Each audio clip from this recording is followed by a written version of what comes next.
डर एक एहसास में आपका स्वागत है। इस चैनल पर आपको देखने को मिलती हैं डरावनी और सच्ची भूतिया घटनाएं।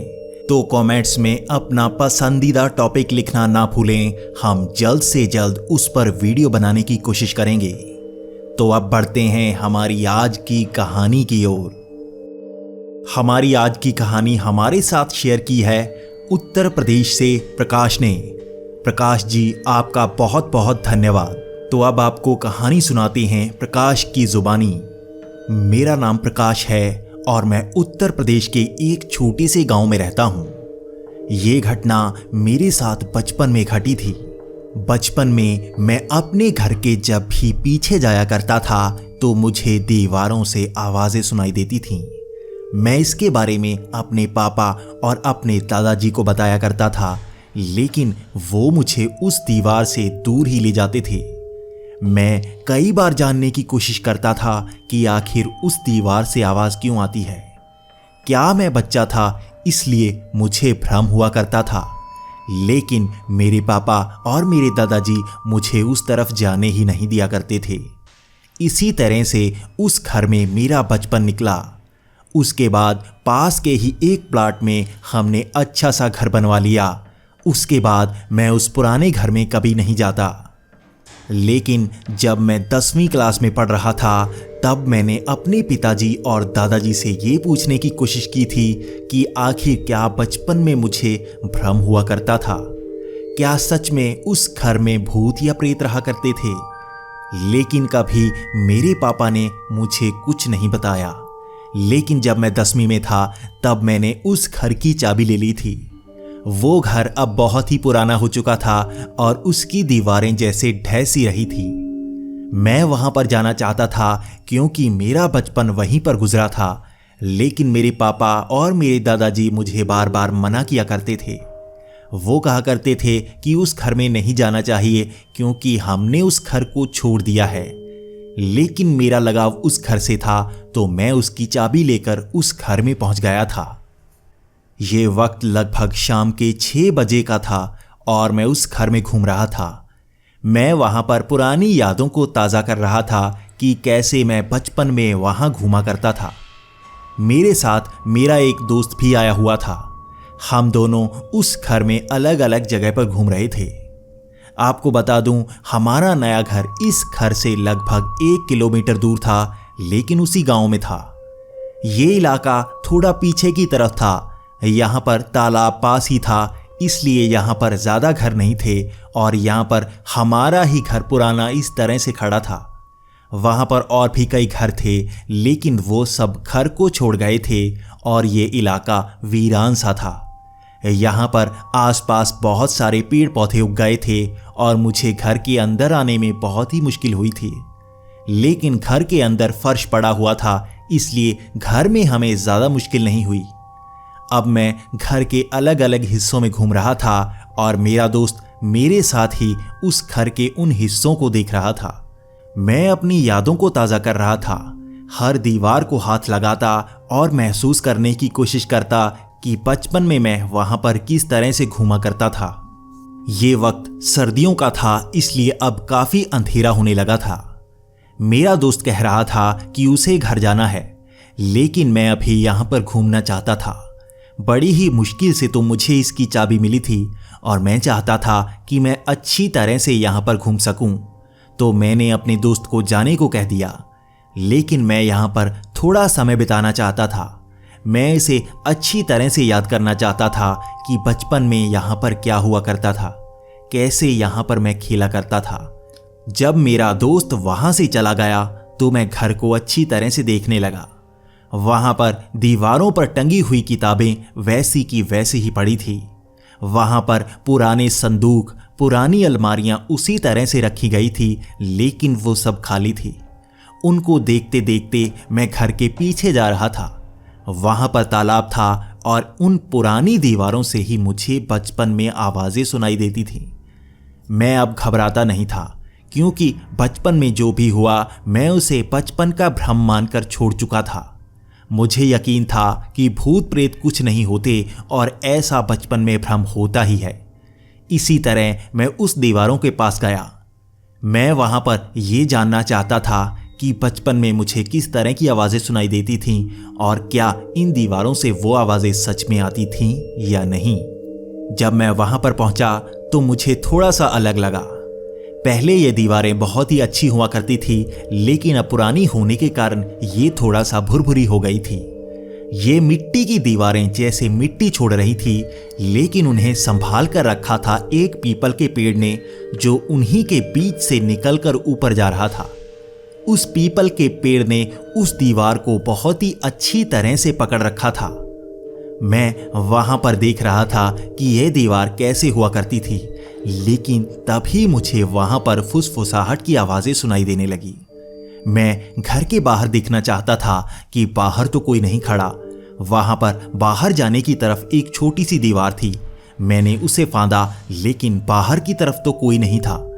पीछे तो बहुत ही घनी झाड़ियां थी जो तालाब के बेहद करीब थी, तो मैं ये जान चुका था कि बाहर की तरफ तो कोई नहीं हो सकता। लेकिन दूसरी तरफ तो मेरा घर था और यहां पर मैंने खुद ताला खोला था, तो इसके अंदर तो कोई नहीं हो सकता। लेकिन वो फुसफुसाने की आवाजें मेरे कानों को जैसे चीर रही थी। मुझे ऐसा लग रहा था कि जैसे उस दीवार के पीछे कोई हो।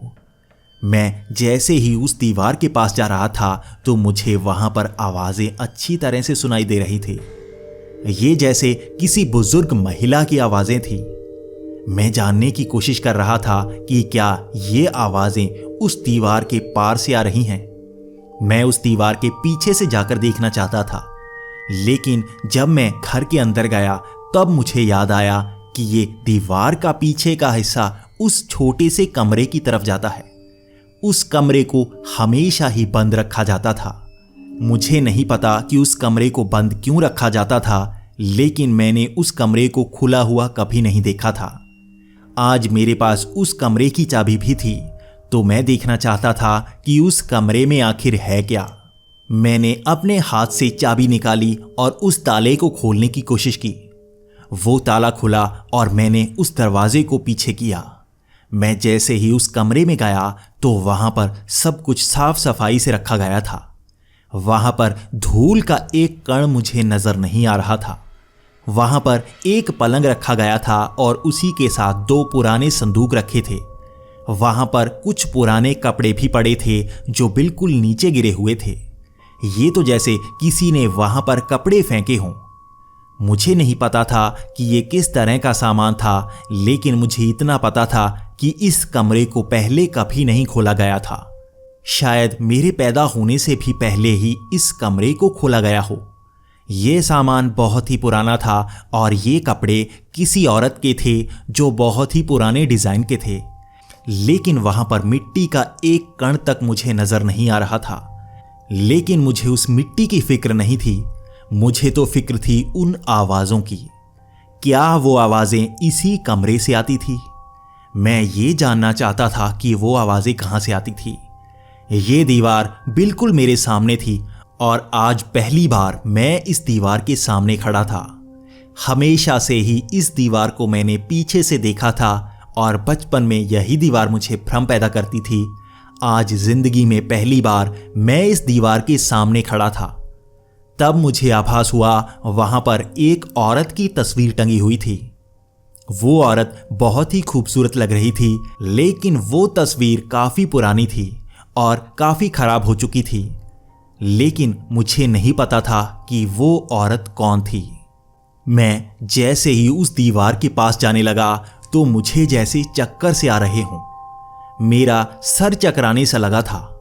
मुझे वो कमरा कभी कभी बहुत ही बड़ा नजर आने लगता और कभी कभी मुझे ऐसा लगता जैसे पलंग अपने आप हिल रहा हो। पहले मुझे लगा कि शायद मुझे चक्कर ही आ रहे हैं, लेकिन बाद में मुझे वो आवाजें फिर से सुनाई देने लगीं। अब वो फुसफुसाहट की आवाजें नहीं, बल्कि किसी औरत के हंसने की आवाजें थी। ये आवाजें जैसे मेरे कान के पास से आ रही हों, लेकिन आसपास कोई नहीं था। मुझे आसपास उस कमरे में उस दिन कोई नजर नहीं आया, लेकिन शायद उसके कुछ देर बाद मैं बेहोश हो गया। जब मेरी आंखें खुली तो मैं हॉस्पिटल में था और मेरे दादाजी और मेरे पिताजी वहीं पर खड़े थे। मुझे नहीं पता था कि उस दिन क्या हुआ, लेकिन वो बहुत ही घबराए हुए लग रहे थे। मैं उनसे ये जानना चाहता था कि आखिर उस दिन क्या हुआ। जब मैंने अपनी बाजू ऊपर उठाने की कोशिश की, तब मुझे पता लगा कि मेरी बाजू पर ड्रिप लगी है। मुझे ग्लूकोज चढ़ाया गया था और मेरा रंग जैसे पूरा पीला फिर गया था। मैं ये तो नहीं जानता था कि उस दिन क्या हुआ, लेकिन ये तो मेरे पिताजी और मेरे दादाजी ही बता सकते थे। तो मैंने उनसे सवाल किया कि उस दिन आखिर क्या हुआ। तो मेरे पिताजी गुस्सा हो रहे थे। उन्होंने कहा कि मैंने बचपन से तुम्हें कहा है कि वहां पर मत जाना, तुम वहां पर क्यों गए? मुझे याद है मेरे पापा हमेशा यही कहा करते थे कि उस कमरे के पास मत जाओ, और जब भी मैं उसके पीछे वाली दीवार के पास जाता तो मेरे पापा मुझे खींचकर वहां से ले आते। मैं उनको कहता कि वहां से मुझे आवाजें सुनाई देती हैं, लेकिन वो मुझे खींचकर वहां से ले आते और कहते ये तुम्हारा भ्रम है। लेकिन आज मैं अपनी जिद पर अड़ गया था। मैंने कहा कि पापा, वहां पर कुछ तो गड़बड़ है, आप मुझे क्यों नहीं बताते? उस कमरे को कभी खोला क्यों नहीं जाता? आखिर उस दीवारों से आज भी मुझे आवाजें क्यों सुनाई दी? आखिर वहां पर क्या है? वो कौन सा राज है जिसे मुझे बचपन से ही सुनाया नहीं जाता? तब मेरे दादाजी ने मुझे वो सच बताया। तब मेरे दादाजी ने मुझे बताया कि जब उनकी शादी हुई थी तब वो मेरी दादी को नहीं जानते थे, लेकिन शादी के बाद उन्हें पता लगा कि मेरी दादी एक डायन थी। वो जादू टोना किया करती थी और घर में भी वो इसी तरह करने लगी थी। उसने पूरे गांव को परेशान करके रखा था। तब वो अपने असली रूप में आ गई थी। तब सब गांव वालों ने दादी को पकड़कर उस पर मंत्रों का जाप किया था और उसमें अपने आप आग लग गई थी। उसका सारा सामान इसी कमरे में रखा जाता था और पुजारी ने कहा था कि इस कमरे को हमेशा बंद रखना। भले ही उस डायन का शरीर जल गया हो, लेकिन उसकी आत्मा यहीं पर इसी कमरे में हो सकती है।